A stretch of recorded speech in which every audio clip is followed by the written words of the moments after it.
அனைவருக்கும் வணக்கம். என் பெயர் ஜொனினா. நான் குமரி அறிவியல் பேரவையின் இளம் விஞ்ஞானி. அணி ஆ குழிசி. நான் இன்று கபிலர் இயற்றிய குறிச்சி பாடல்களில் இடம்பெற்றுள்ள சில மலர்களை உங்கள் முன் கூறலாம் என ஆசைப்படுகிறேன்.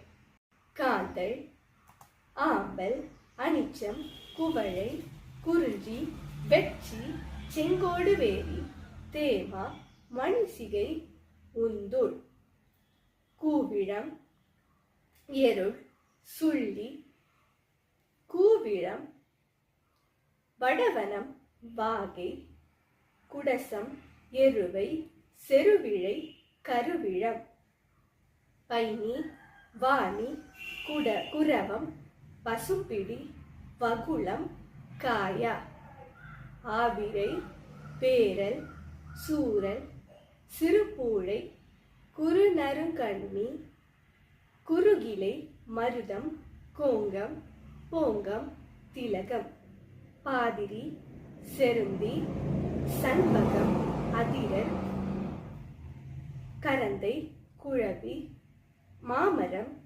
தில்லை, பாலை, முல்லை, கஞ்சங்குல்லை, பிடவம், செங்கருங்காலி, வாழை, வள்ளி, நெய்தல், தாழை, தழவம், தாமரை,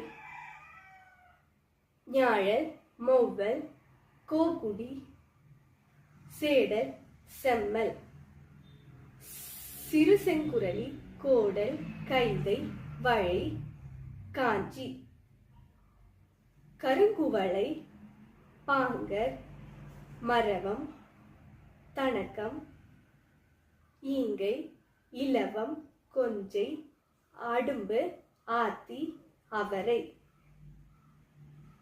பகஞ்சை, பலாசம், பிண்டி, வஞ்சி, பித்திகம், சிந்துவாரம், தும்பை, துழாய், தோஞ்சி, நந்தி, நரவம், புன்னாகம், பாரம், பீரம், குறுக்கத்தி, ஆரம், காழ்வை, புன்னை, நரந்தம், நாகப்பூ, நள்ளிருநாரி, குருந்தம், வேங்கை, புழகு. நன்றி.